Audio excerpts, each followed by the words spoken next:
नमस्कार, आप देख रहे हैं इंडिया न्यूज 53 और आपके साथ मैं हूं फारूक। इंदौर संभागायुक्त पवन कुमार शर्मा अपने एक दिवसीय दौरे के दौरान तहसील कार्यालय पहुंचे और पुराने जिला अस्पताल की भूमि पर बनने वाले शॉपिंग कॉम्प्लेक्स की जानकारी ली और अफसरों को निर्देश दिए। इंदौर संभागायुक्त पवन कुमार शर्मा बुरहानपुर पहुंचे। यहां पहुंचकर उन्होंने सबसे पहले रास्ते में पड़ने वाले आसिरगढ़ क्षेत्र का भ्रमण किया और ग्रामीणों से चर्चा की। इसके बाद सीधे तहसील कार्यालय पहुंचे। यहां पहुंचकर उन्होंने तहसील कार्यालय का भ्रमण किया। बताया गया कि बुरहानपुर के पुराने तहसील कार्यालय को 45 करोड़ और जिला अस्पताल की भूमि पर 54 करोड़ के विकास कार्य किए जाएंगे, जिसे खंडवा के कारोबारी द्वारा किया जाएगा।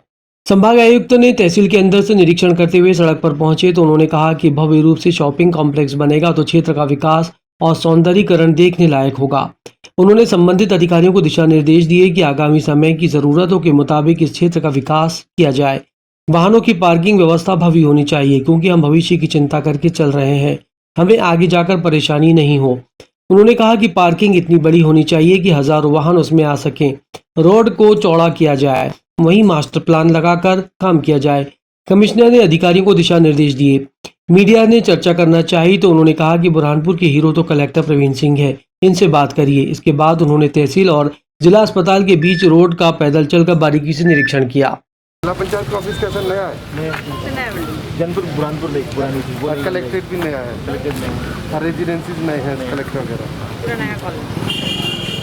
कॉमन कलेक्टर ऑफिस में भी एक फ्लोर कंप्लीट बनाएंगे और एक 25% कलेक्टर ऑफिस के ऊपर भी ऑफिस बनेंगे और ये मेन मार्केट होगी यहाँ की।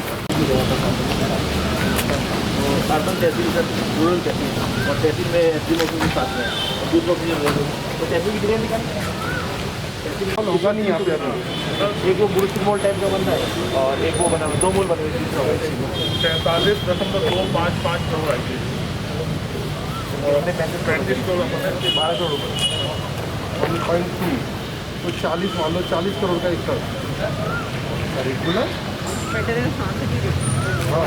इसी में साथ मैंने कहा सर बुरहानपुर के हिसाब से बढ़िया है। पर यहाँ पे चल भी जाएगा, क्योंकि ज़्यादा मॉल नहीं है ना, तो यहाँ अच्छा मॉल बनेगा शहर के बीचों बीच। शहर के बीच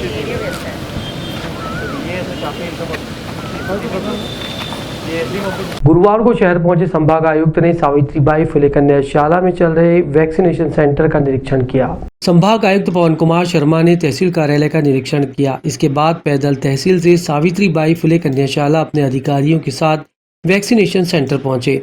यहां पहुंचकर उन्होंने वैक्सीन लगाने आए युवाओं से चर्चा की। उन्होंने पूछा कि आपका स्लॉट कैसे बुक हुआ। स्लॉट बुक करने की पूरी जानकारी दी। इसके बाद उन्होंने मौजूद कर्मचारियों से पूछा कि वैक्सीन बच जाती है तो उसका क्या किया जाता है। मौजूद डॉक्टर विवेक ने कहा कि अधिकारियों को फोन करके जानकारी दी जाती है। उन्होंने वैक्सीनेशन सेंटर पर कर्मचारियों को दिशा निर्देश दिए कि अपना काम प्राथमिकता से करें। उन्होंने इस बारे में जिला पंचायत सीईओ आदित्य गर्ग से चर्चा की और वैक्सीनेशन सेंटर की रूपरेखा की जानकारी ली। जिले में नौतपा ने अपना असर दिखाना शुरू कर दिया है। इस तपती धूप से बचने के लिए लोग मास्क के साथ साथ सिर और शरीर को बचाकर निकल रहे हैं। गर्मी का मौसम अपने अंतिम चरण में है। इन दिनों आम जनमानस दोहरी मार झेल रहा है। एक और जहां कोरोना संक्रमण में आम जनजीवन अस्त व्यस्त है, वहीं ऊपर से तपती गर्मी के कारण लोग हलाकान हो रहे हैं। इससे लोगों की दिनचर्या भी बदल गई है। लोग घरों से निकल रहे हैं जरूरी काम के लिए तो मुंह पर मास्क के साथ साथ धूप से बचने के लिए कपड़े की टोपी का सहारा ले रहे हैं, ताकि धूप का असर स्वास्थ्य पर ना पड़े। इसके अलावा 25 मई से नौतपा भी शुरू हो चुका है और नौतपा की गर्मी जग जाहिर है। नौतपा तपता है तब कहीं जाकर रोहिणी बरसती है और बरसात की शुरुआत होती है। नौतपा के कारण सुबह से ही तेज धूप उमस भरी गर्मी से लोगों को हलाकान होना पड़ा। जिला कांग्रेस कमेटी द्वारा पूर्व प्रधानमंत्री स्वर्गीय पंडित जवाहरलाल नेहरू की पुण्यतिथि मनाई गई। इस मौके पर जिले के सभी कांग्रेसी कार्यकर्ता मौजूद रहे। बुरहानपुर जिला कांग्रेस इकाई द्वारा अपने पूर्व प्रधानमंत्री स्वर्गीय पंडित जवाहरलाल नेहरू की पुण्यतिथि मनाई गई। इस मौके पर कांग्रेस जनों द्वारा कांग्रेस जिला अध्यक्ष अजय रघुवंशी के नेतृत्व में प्रतिमा स्थल पर जाकर पूर्व प्रधानमंत्री स्वर्गीय पंडित जवाहरलाल नेहरू की प्रतिमा पर माल्यार्पण कर उन्हें याद किया गया। इस मौके पर कांग्रेस जिला अध्यक्ष अजय रघुवंशी, ग्रामीण जिला अध्यक्ष किशोर महाजन, कांग्रेस प्रवक्ता युवराज सिंह, पीसीसी सदस्य दगड़ू चौक से पूर्व नेता प्रतिपक्ष अकील औलिया, संतोष देवताले, चंद्रहास शिंदे, राजेश भगत, अजय बालापुरकर मौजूद रहे। कांग्रेस जिला अध्यक्ष अजय रघुवंशी ने कहा कि जिन्होंने सबसे ज्यादा समय देश की आज़ादी के लिए जेल में बिताया है, उनकी पुण्यतिथि मनाई गई है। देश के प्रथम प्रधानमंत्री हमारे देश को जहाँ सुई नहीं बनती थी वहाँ पर विकासशील देश बनाने में अपना सबसे बड़ा योगदान, आधुनिक भारत का निर्माण करने में योगदान देने वाले ऐसे हमारे स्वर्गीय पूर्व प्रधानमंत्री पंडित जवाहरलाल जी की आज पुण्यतिथि है। आज के दिन हम सब ने यही संकल्प लिया है कि हम सब मिलकर देश से सांप्रदायिकता और सांप्रदायिक ताकतों को निकाल बाहर फेंकेंगे और देश की अखंडता, देश को विकास में अपना सहभागिता के साथ सहभागिता करते हुए देश को आगे बढ़ाएंगे। यही उनको सच्ची श्रद्धांजलि। ये तो भारतीय जनता पार्टी की सरकार और उनके ही कर्मचारी, उनका सबका यही है कि जो हमारे देश के प्रधानमंत्री जिनका योगदान, जिन्होंने स्वतंत्रता संग्राम में अपना सबसे महत्वपूर्ण योगदान दिया, देश के एकमात्र ऐसे नेता है जो सबसे ज़्यादा जेल में रहे, अपना कठिन समय बिताया, उनको भी भूलने का काम इन्होंने किया है। क्योंकि ये सिर्फ भाजपा के नेताओं की चापलूसी करने में व्यस्त है। इनको हमारे देश के पूर्व महान नेताओं का, जिनका देश में सबसे बड़ा योगदान है, उनको भी भूलने की आदत है, क्योंकि चमचागिरी और कठपुतली बन के भाजपा का काम कर रहा है। कोरोना संक्रमण काल में दुकानदारों को अब अपनी दुकानों और गोदामों में एग्जॉस्ट फैन को लगाना अनिवार्य कर दिया गया है। इस संबंध में निगम द्वारा मुनादी करवाई गई है। बुरहानपुर जिला प्रशासन संक्रमण की चेन को तोड़ने के लिए कोई कोर कसर नहीं छोड़ रहा है। जिला कलेक्टर द्वारा रोजाना नए प्रयोग किए जा रहे हैं। इसी कड़ी में कलेक्टर प्रवीण सिंह के आदेश पर एक और प्रयास ऑटो से मुनादी कर किया गया। शहर के मुख्य बाजारों में ये ऑटो घूम रहा है, जिसमें लोगों को, खासकर दुकानदारों को ये संदेश दिया जा रहा है कि अपनी दुकानों में एग्जॉस्ट फैन लगवाएं और संक्रमण से बचें। गोडाउन और जिनकी दुकानें छोटी होती हैं, वहां पर जब लोगों की तादाद बढ़ती है तो सफोकेशन की स्थिति बनने लगती है। इस कारण संक्रमण बढ़ने का अंदेशा रहता है। इसको देखते हुए सूचना दी गई है कि दुकानों में एग्जॉस्ट फैन लगाए जाएं।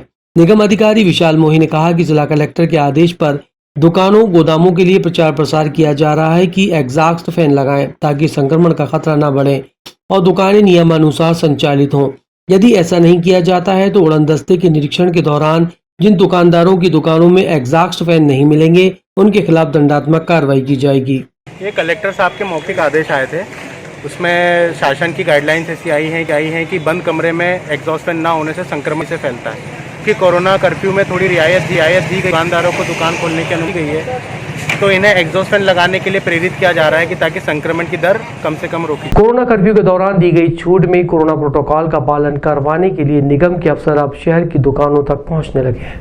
नगर निगम का अमला सुबह शहर की दुकानों पर पहुंचा। इस अमले में निगम सहायक आयुक्त कमलेश पाटीदार, सहायक आयुक्त सटोले सहित निगम के अधिकारी मौजूद रहे। नगर निगम के अधिकारियों ने प्रत्येक दुकान पर जाकर उनसे जानकारी हासिल की। दुकानों में सैनिटाइजर रखा है या नहीं, सोशल डिस्टेंसिंग का पालन किया जा रहा है या नहीं। इसके अलावा नगर निगम द्वारा दुकानदारों को ट्रेड लाइसेंस दिया जाता है, इन सब के पास मौजूद है या नहीं, इसकी भी जानकारी ली गई।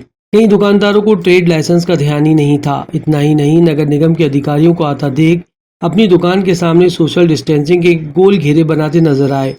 परमिशन मिलने के बाद बाजारों में दुकानदारों के द्वारा इस तरह की लापरवाही बरती जा रही है और इसी लापरवाही के कारण संक्रमण बढ़ता है।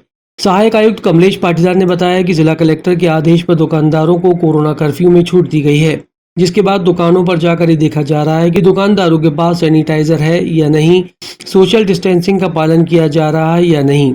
इसके अलावा ट्रेड लाइसेंस की भी जांच की जा रही है। जिनके पास नहीं है उन्हें 2 दिन का समय दिया गया है। अगर 2 दिन के भीतर दुकानदारों ने ट्रेड लाइसेंस नहीं बनवाया तो दुकानदारों पर दंडात्मक कार्रवाई की जाएगी।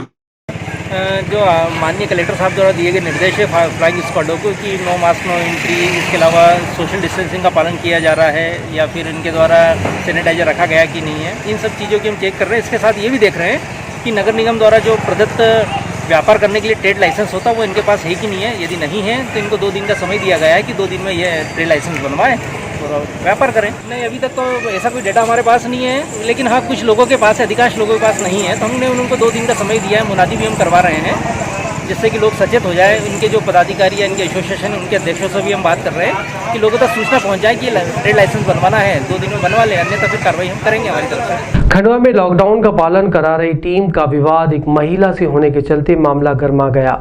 महिला ने टीम में शामिल होमगार्ड पर अभद्रता का आरोप लगाया। वहीं टीम ने भी महिला के खिलाफ थाने में आवेदन दिया है। आज लॉकडाउन में कलेक्टर द्वारा लॉकडाउन के समय टीम बनाई गई है जिनका काम है लोगों को लॉकडाउन के नियमों का पालन करना, नहीं करने पर उन पर चालानी कार्रवाई की जाए और उनको समझाइश दी जाए।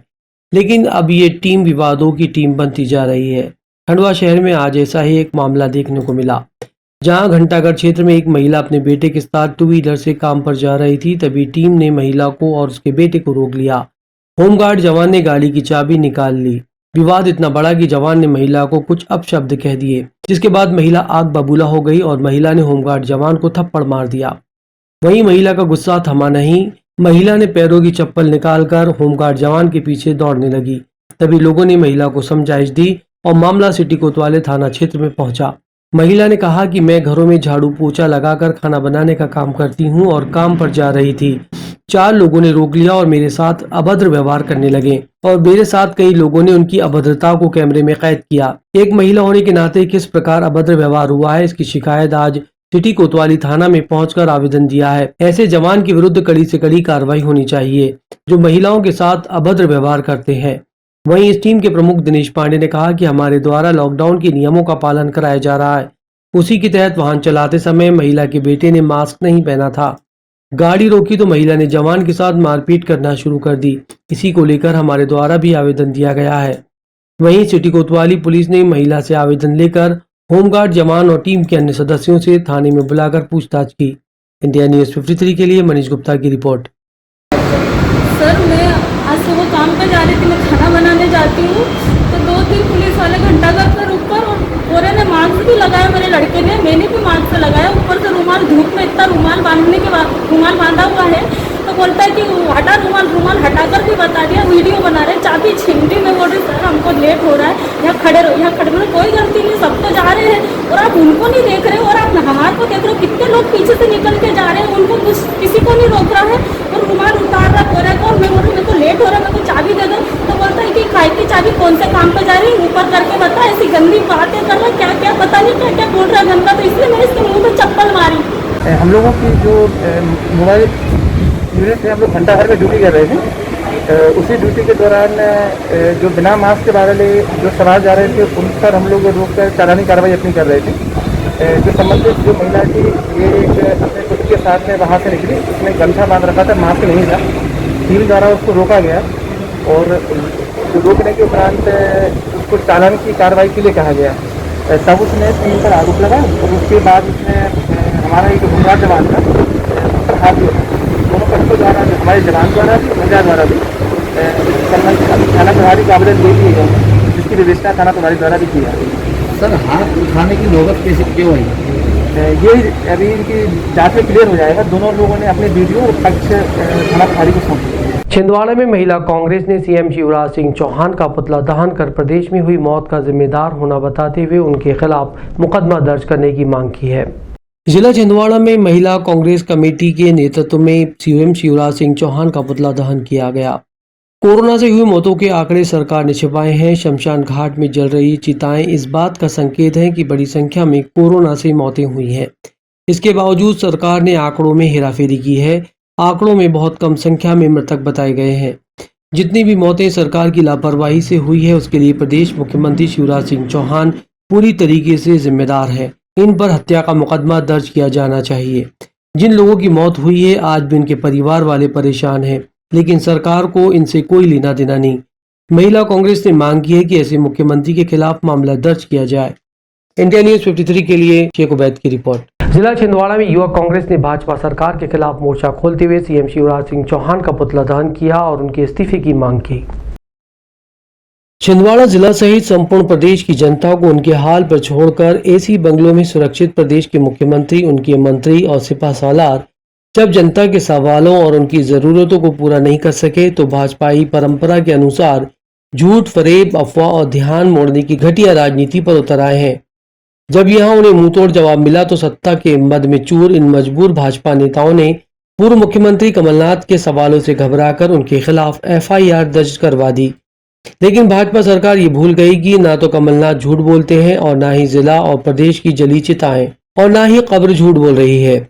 आज प्रदेश की शिवराज सरकार की घटिया राजनीति, अमानवीयता, निकम्मेपन और सीनाजोरी का जवाब देते हुए विधानसभा युवक कांग्रेस अध्यक्ष पंकज दातार के नेतृत्व में प्रदेश सरकार के मुखिया सीएम शिवराज सिंह चौहान का पुतला दहन करते हुए पहले सरकार को ललकारा, फिर भाजपा को धिक्कारा नारे लगाए गए। पुतला दहन के उपरांत अपने बयान में पंकज दातारकर ने कहा कि महामार्च से ही कोरोना के विकराल रूप लेने के बाद प्रदेश सरकार जनता के बीच से गायब हो गई। छिंदवाड़ा जिले में अपने ही परिवार को सुरक्षा के नकुलनाथ कमलनाथ ने हर संभव प्रयास किए, जो भाजपा को रास नहीं आया। जब संपूर्ण प्रदेश और देश ने देखा कि छिंदवाड़े में इतनी सुविधाएं कैसे मिल रही हैं, तब उन्होंने श्रेय की राजनीति करना शुरू की। ब्लॉक युवक कांग्रेस अध्यक्ष ज्ञानेश्वर गावंडे, नगर युवक कांग्रेस अध्यक्ष पवन सरोदे ने कहा कि प्रदेश सरकार की लापरवाही और अपर्याप्त स्वास्थ्य सुविधाओं के कारण जिले व प्रदेश में लाखों मौतें हुई हैं, जिसके जिम्मेदार सिर्फ और सिर्फ मुख्यमंत्री शिवराज सिंह चौहान है। इंडिया न्यूज 53 के लिए शेख उबैद की रिपोर्ट। जिले की खबरों से बाखबर रहने के लिए इंडिया न्यूज चैनल के YouTube चैनल को सब्सक्राइब करें, लाइक करें और शेयर करें। धन्यवाद।